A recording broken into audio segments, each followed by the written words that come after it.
Hello, good afternoon everyone. I hope you had a good tea and coffee time. So we are back with another session.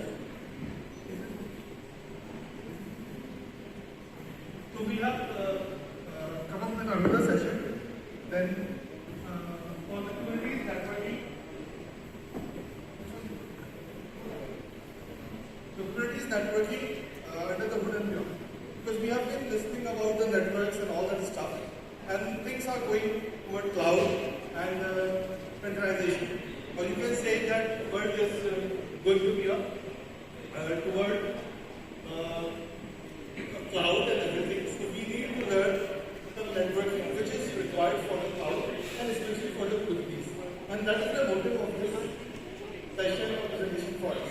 I have been given for 20 minutes, but I'll try to cover up for everyone who has some knowledge about Kubernetes or the people who are not listening to this word for the first time. So this is Bashir Zishan. I'm from Pakistan, and so anyone of you having trouble pronouncing this word, because this is not normal English word, it's a Greek word. So before going for that discussion, a little bit about myself. My name is Bashir Zishan, you call me Bashir in short, and there's a small discussion about myself. What we are looking for this session, it is important thing. What is the purpose of Kubernetes networking, what are different types, and what are the parts we are covering. And also we try to specify how traffic is operating between nodes and pods. So don't worry what are nodes, what are pods, we'll discuss because we have different type of people, and so we'll discuss the very detailed things and how routing is being done between the Kubernetes cluster. That is also our part of our learning journey. And this is a quick roadmap of what we are going to have during this learning path. Before moving further, there is a quick picture showing you that is a ship with a lot of containers. But believe me, I am not going to talk about this container. It's entirely different containers which we are talking about. But as all technologies, so like all the technologies, the concept and the name comes from the daily life.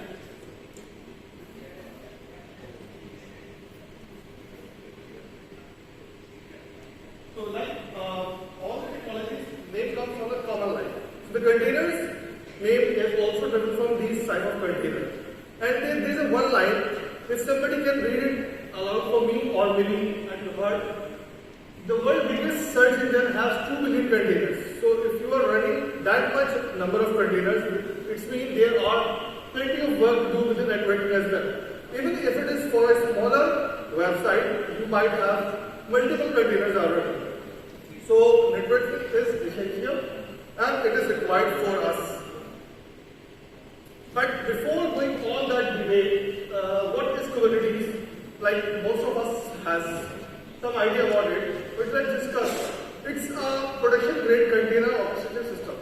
You can say in a simple word, it's a management of all your containerized network. So if you have bulk of containers and you want it to be managed under one platform, then Kubernetes is the guy for you, and he is helping you out. And definitely it's a old Greek word, taking inspiration from the old ship. And if you see the logo, it is like the deck of a ship, and there is a man who is dealing with the ship and all that.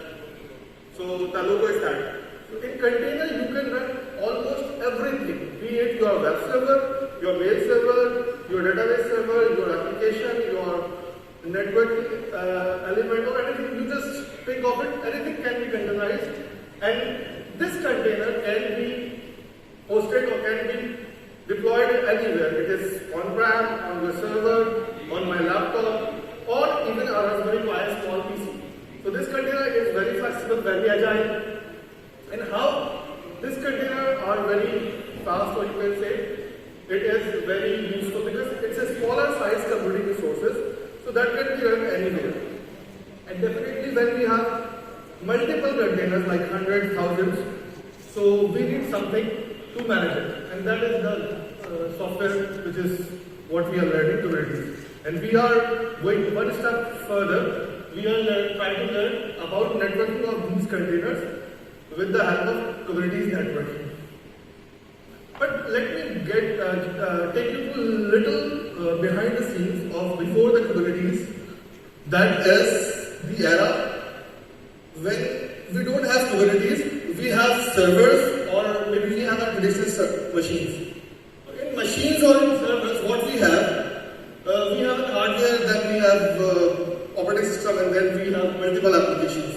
But if you see the second picture, that is more about VMs. In the VM scenario, what we have hardware and then operating system. Then we have one layer of software that we call hypervisor. And then hypervisor is the guy who isolates two systems, two or three or more. So every system is, you can say, isolated to each other. It's a virtual system, but it has some drawbacks, it has some features. But the main problem with the VM setup is that this one VM is dependent more heavily on the other, because resources are being shared and anything goes wrong with this VM, and if you need to change the resources, then the second VM or the remaining VMs has to suffer some way. But in the third picture where we discuss the container deployment, it is fairly simple. The first thing, your hardware has an operating system, and that operating system has a software, that could be Docker, that could be any software. And then we have multiple containers, and each container has an application with some binary files. But if you can see, there is no operating system. So, do you ever think that any computing resource works without an operating system? Absolutely not. But in that case, the containers are using the host OS. It has some features, some basic operating system files, but basically it is utilizing the power of host operating system. So that's why containers are very fast, very easy to deploy, and you can deploy multiple containers in one server or one machine. So that is the idea behind the containerization. And when we have multiple containers, multiple servers, we call it cluster. The same anything which is of the same type of in multiple quantity, that is called cluster. If we talk about the server level, so we have like one master server and then all our worker servers. The master server is like more like a manager to you that distributes work and all the manager, all the flexibility. So here, if we just put a block diagram, a user can take an input, give an input to the master server, and the master server will decide which worker has to perform the job. So this is the basic block diagram for your understanding. Now that question comes in the mind, how do we read that word Kubernetes? And it's always been a trouble for people calling it. So we call it a little word like K8s. K and then A. Yes. K8s. So we'll be calling the same during our session. Now, after the discussion about Kubernetes and all that, quick introduction. Now I would like to take you to the networking world of the Kubernetes. How they are connected. So before going that, the one word which is container, which we have been discussing, but in Kubernetes world we call it pod, because a pod can have multiple containers. This one line has to be remembered for a little time, and then we'll discuss further. So a pod is a one thing which has multiple containers. It can have one container, it can have multiple containers. So if I say pod, it's two containers. So both are like same for a pod. So every pod are connected with different other pods. And you can see different lines, every line has a different, you can say, meaning. Some are red, some are blue, and some are somehow connected. And each node is a different server. They can be servers together, or they can be server 100 miles away. But they are connected with a one cluster, so it's a part of one network.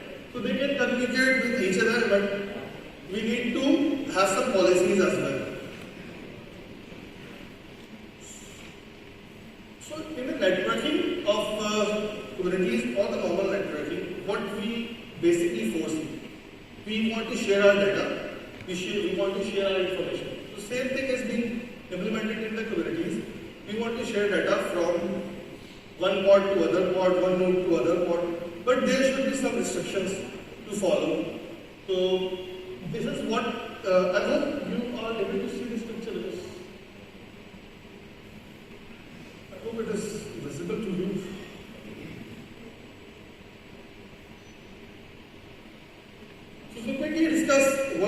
concept. Node is nothing but a server, and the master node or master server is the one which is the administrator or the manager of your cluster node.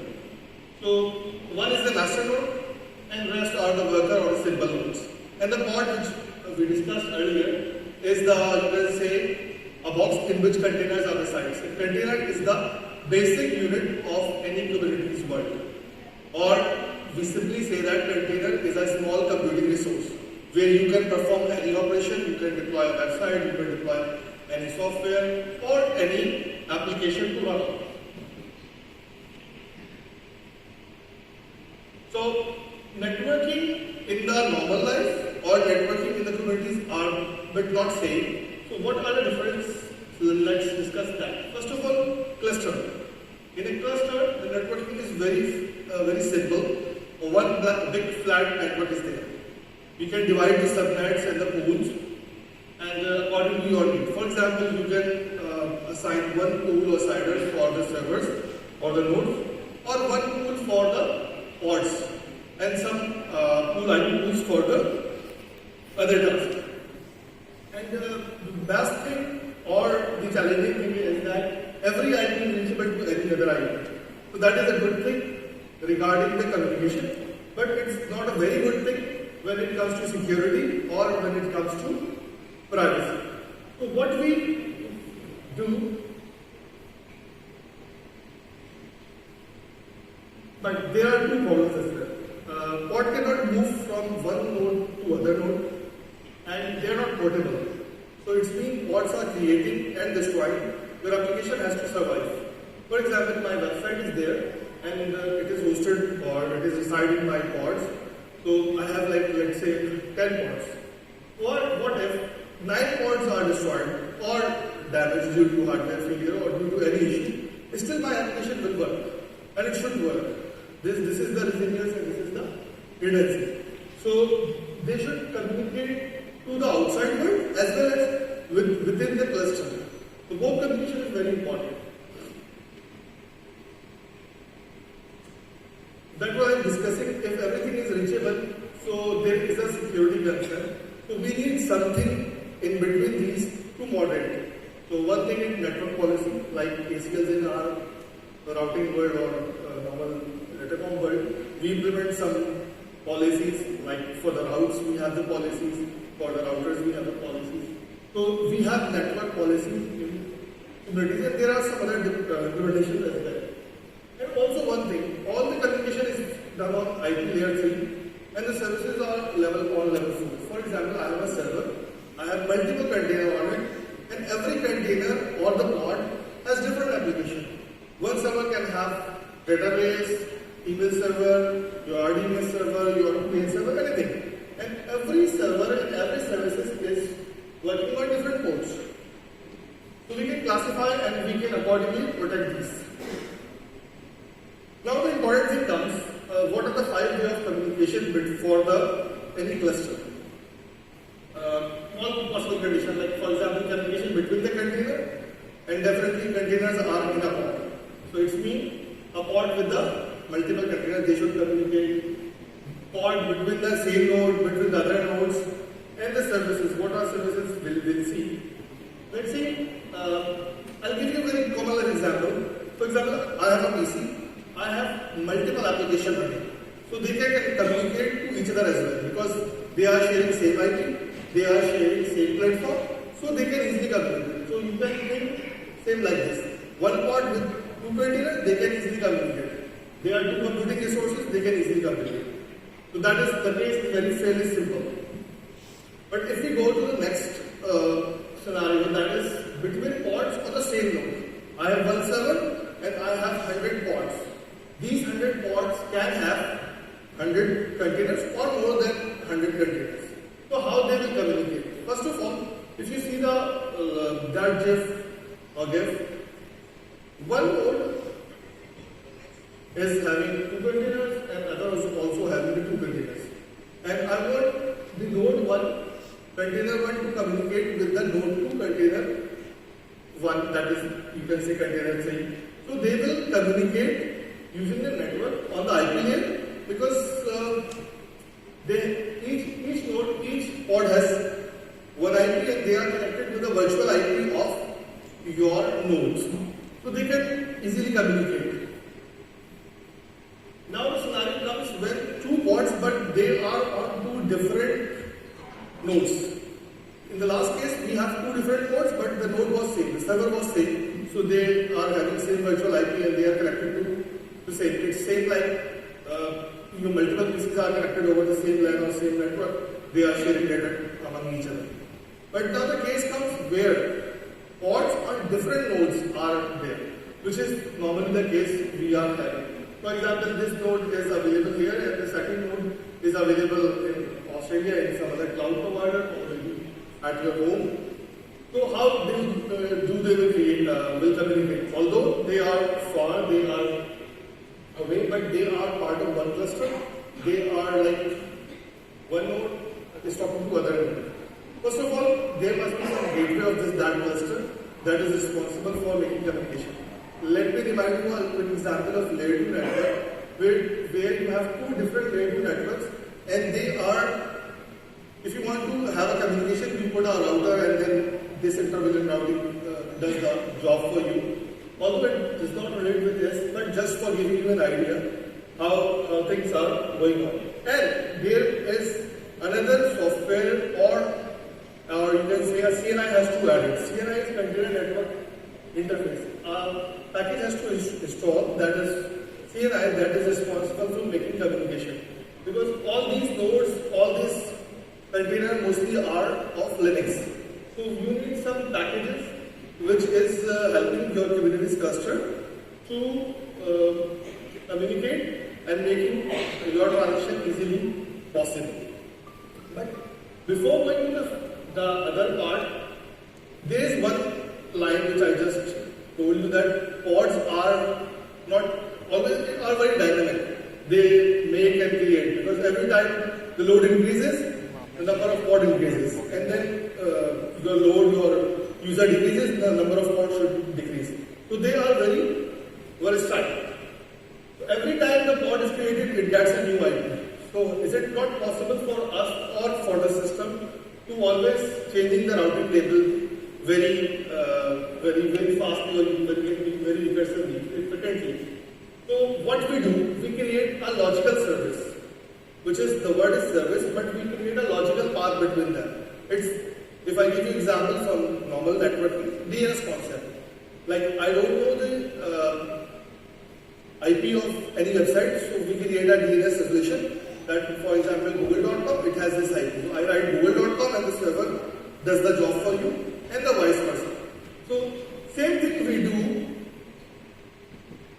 for the pod to communicate. We create a service. For example, I said, okay, my pod of my website name is website 1.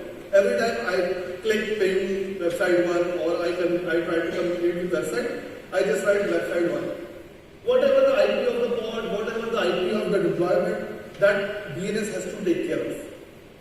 Same like because pods are always changing. It's not something like your hardware which is there to help you. It's always changing. It's scaling up. It is scaling down. We want to increase our load. We want to decrease our load, depending upon time and requirement. But every time IP has changed, because this is also one feature that IP should not be overlap or should be unique. So every time a pod is created, then new IP is assigned. Okay, so that is the job of services. Services has the IP, but that is virtual IP. It is only used for the communication to establish. Or you can think of like IP tables, if we have the idea about Linux. That IP table is there to control the traffic from point A to point B. This IP to this IP, IP A to IP B on this port number C. So there are rules. So the virtual IP or the services are there to help you to make the communication complete. Despite the fact that which pod is there, for example, I have 100 pods. On these 100 pods, I have my email servers are running.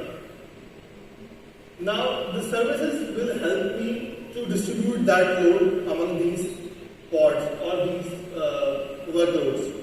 And what if 4 pods are destroyed due to hardware failure or due to any other reason? Then new 4 will be created, and during that time remaining helping us.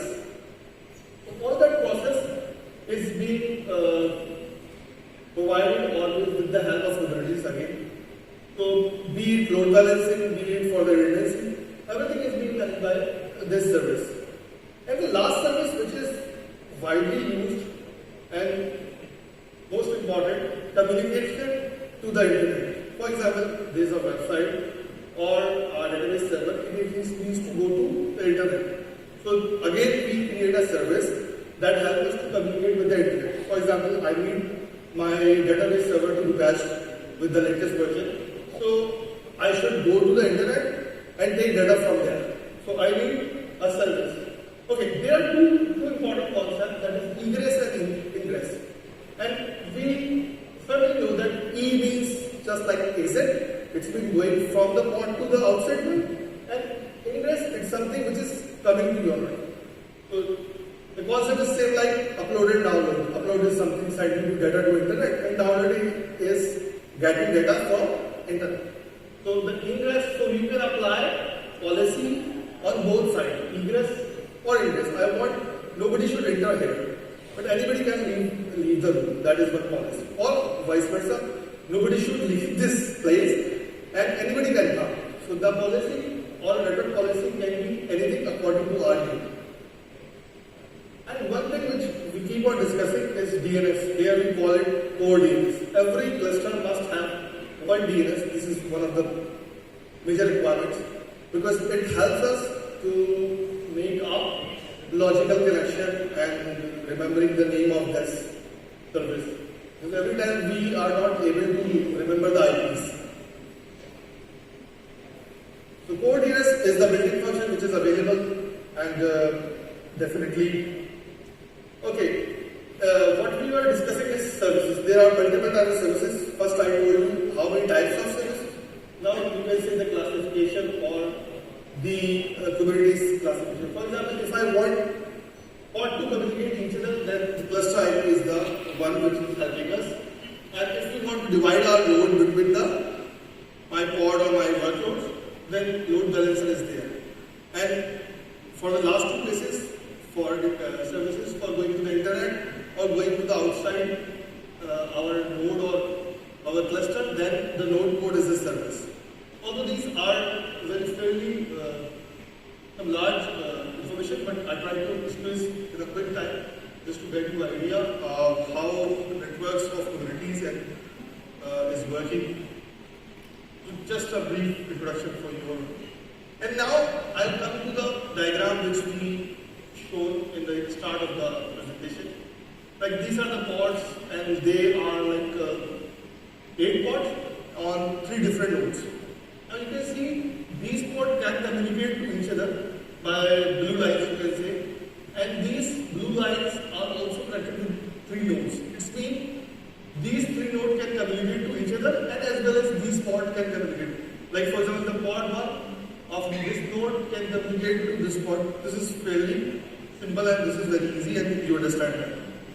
But what if